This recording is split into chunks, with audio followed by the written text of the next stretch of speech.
a relação de casamento. Convertei-vos, ó filhos rebeldes, diz o Senhor, pois eu vos desposei. Jeremias capítulo 3, versículo 14. O casamento é fundamentado pelo amor.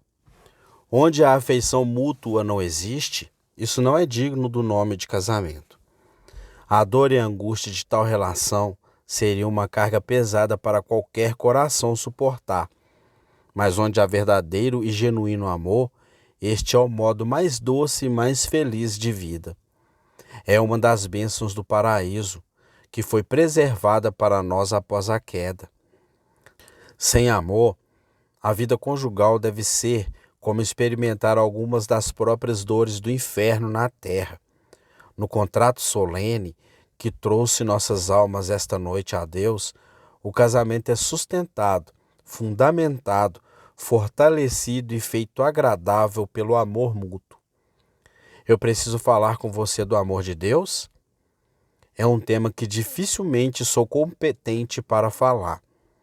Você precisa sentar e derramar lágrimas devido a esse assunto com muita alegria, a alegria que enche o coração e faz com os olhos chorem, mas quase aprisiona a língua, pois é uma alegria profunda e inexprimível. Ele me amou e se entregou por mim. Como é grande o amor que o Pai nos concedeu. Como o Pai me amou, assim também eu vos amei. Efésios capítulo 5, versículo 2. 1 João capítulo 3, versículo 1, capítulo 5, versículo 9. A tarefa de declarar o amor de Deus superaria os poderes de um anjo. Certamente será o nosso serviço abençoado ao longo das eras da eternidade compreender o amor de Deus. E talvez, quando milhares de milhões de anos passarem sobre as nossas almas felizes, nós ainda seremos muito afetados e maravilhados pelo amor, como fomos a princípio. A maravilha não diminui à medida que a examinamos. A familiaridade não pode torná-lo comum. Quanto mais nos aproximamos do amor de Deus, tanto mais profunda será a nossa admiração, assombro e temor. Será como uma surpresa grande que Deus amasse tais criaturas infiéis, indignas e insensíveis como nós mesmos. Ao final de 10.000 anos, como era no início, talvez até mais. Quanto mais profundamente chegamos a conhecer o amor de Deus mais plenamente, vamos entender a bondade e a santidade do Senhor. Assim, a nossa maravilha crescerá e se expandirá. Mesmo no céu, seremos tomados de surpresa e admiração pelo amor de Deus por nós. O arrebatamento aumentará a reverência que sentimos. Pois bem, amados irmãos, eu confio também que o amamos em retorno. Vocês nunca sentem uma terna afeição enquanto meditam sobre o Cristo de Deus? Quando, às vezes, vocês ouvem um sermão em que a querida afeição do Salvador é mostrada, vocês não sentem que surgem espontaneamente lágrimas de seu rosto? O vosso coração não dilata, às vezes, como se fosse incapaz de segurar as vossas emoções? Não há uma alegria indizível e cheia de glória que vem sobre vocês? Vocês não podem dizer, Jesus, eu amo o teu nome encantador. Ele é música para os meus ouvidos. Felizmente eu cantaria tão alto para que a terra e o céu o ouvissem. Eu espero que você não precise cantar nesta noite.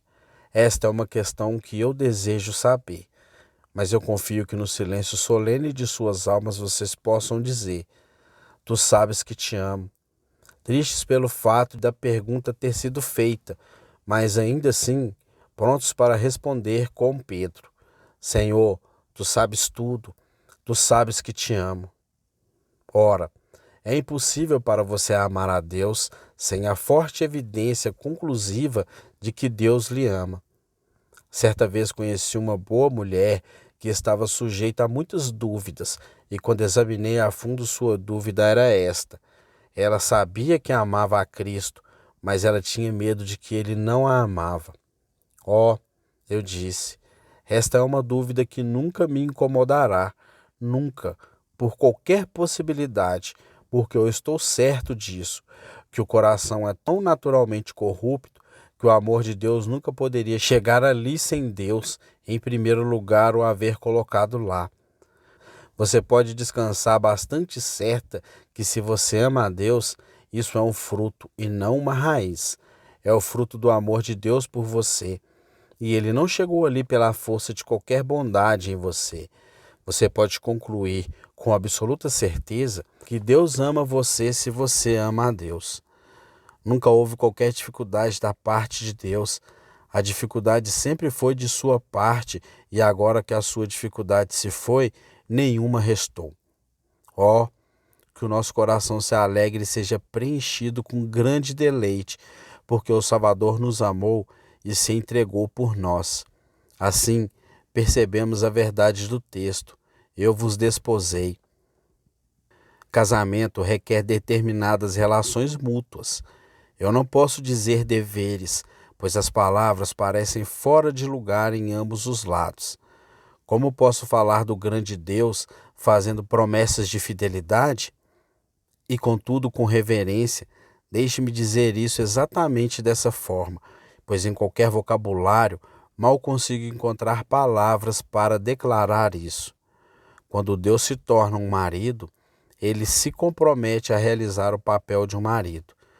Quando ele diz, o teu Criador é teu marido, Isaías capítulo 54, versículo 5.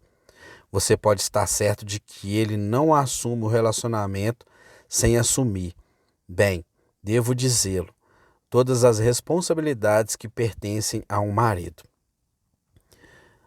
A porção de Deus é nutrir, valorizar, proteger, defender e abençoar aqueles com quem ele condescende, em infinita misericórdia, a entrar em união de casamento. Quando o Senhor Jesus Cristo tornou-se o marido de sua igreja, ele sentia que tinha uma obrigação e compromisso para conosco, e na medida em que dívidas haviam sido contraídas, ele as pagou. Sim, disse o Filho, por ela eu irei, através de todas as profundezas do pecado e aflição, e mesmo na cruz ouso suportar as dores amargas da morte. Ele nunca recuou de fazer qualquer daquelas obras amorosas que pertencem ao marido de sua esposa escolhida. Ele exaltou a palavra marido, e ela se tornou mais cheia de significado do que nunca tivera antes, de modo que o apóstolo pôde vê-la brilhando sob uma nova luz e dizer: maridos, amai as vossas mulheres, como Cristo amou a igreja e se entregou por ela. Efésios capítulo 5, versículo 25. Oh, sim, queridos amigos, há uma responsabilidade decorrente dessa relação e Jesus Cristo não se afastou dela. Você sabe que ele não se afastou. E agora, o que acontece com o nosso lado? A mulher deve reverenciar o marido e submeter-se a ele em todas as coisas. Essa é, precisamente, a nossa posição em relação àquele que se casou conosco. Deixe que a vontade de Jesus seja a nossa vontade. Deixe que o seu desejo seja a nossa lei. Nunca precisaremos ser fustigados no serviço, mas pediremos. É o amor que faz com que nossos pés dispostos movam-se em obediência rápida. Ó cristão, se o mestre condescende em dizer, eu sou o teu marido, você nunca precisa se perguntar, qual é o meu dever? Mas você dirá, o que posso fazer por ele? A esposa amorosa não diz, qual é o meu dever? E fica friamente questionando o quão longe ela deve ir e quão pouco ela pode fazer. Mas tudo o que ela pode fazer por aquele que é seu marido, ela fará. E tudo o que ela puder pensar, cada coisa em que ela puder dedicar-se na tentativa de agradá-lo em todas as coisas, ela certamente o fará e realizará. E você e eu faremos o mesmo se compreendermos a nossa união com Cristo. Ó, amados, não se tornem sentimentalistas e desperdicem as suas forças em sonhos tolos, como alguns têm feito. Considerem isto enquanto esposas do Senhor. Onde a família é numerosa, o trabalho é pesado e a responsabilidade é grande. Devo lembrá-los, se o tempo permitir, das palavras do rei Lamuel e do oráculo que lhe ensinou sua mãe.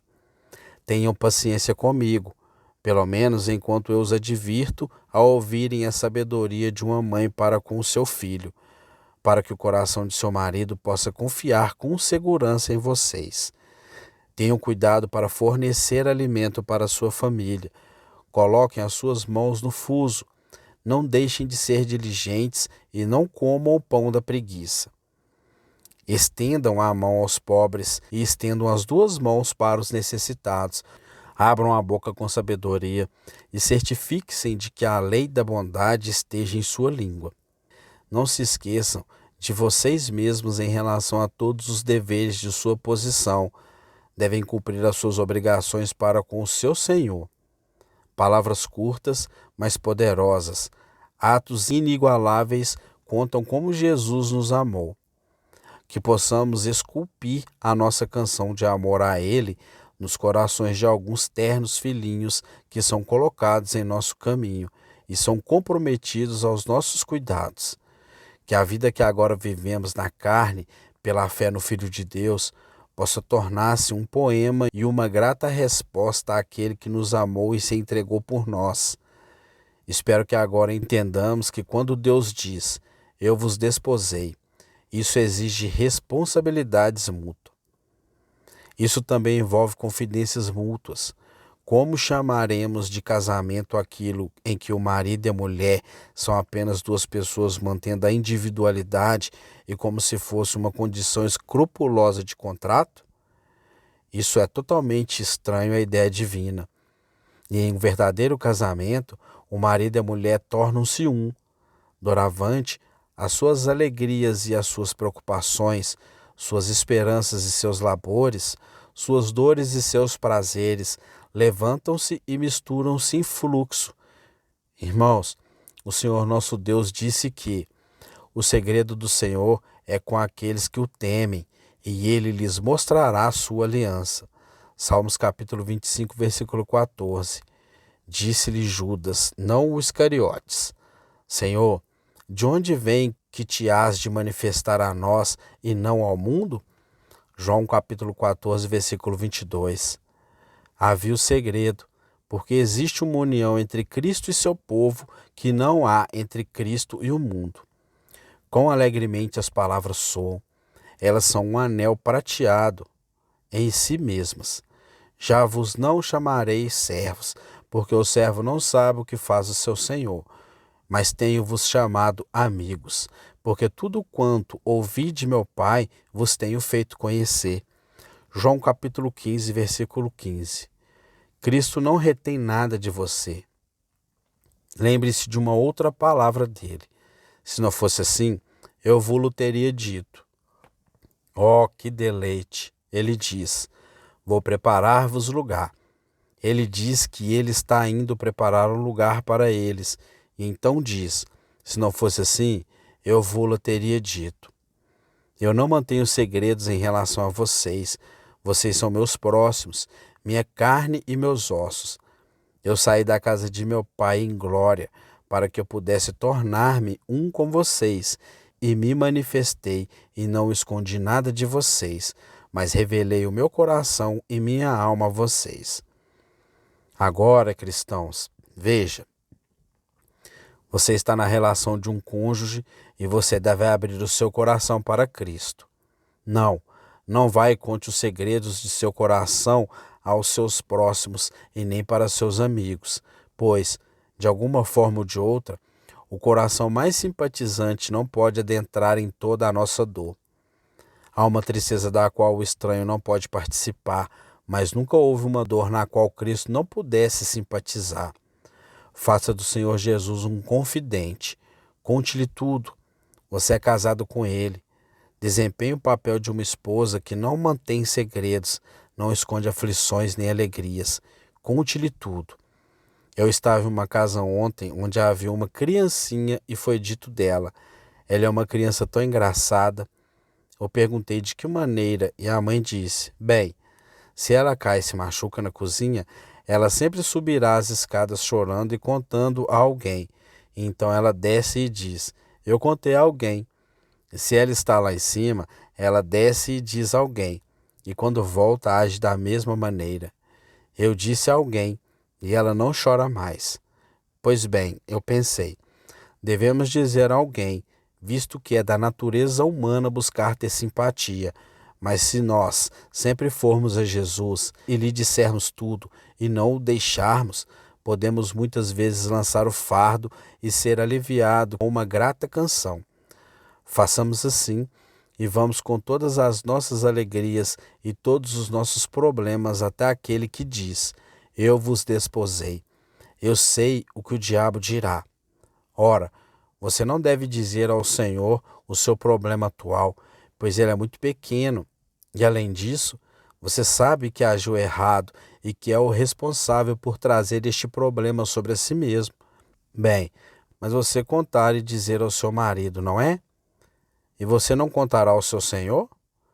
Você não poderia contar a um mestre, mas você pode contar a um marido. Oh, não volte ao antigo estado legal de chamar Cristo Baali, mas chame-o de Ish, meu homem, meu marido, e ponha nele a confiança que se espera que a mulher coloque sobre um marido que a ama afetuosamente.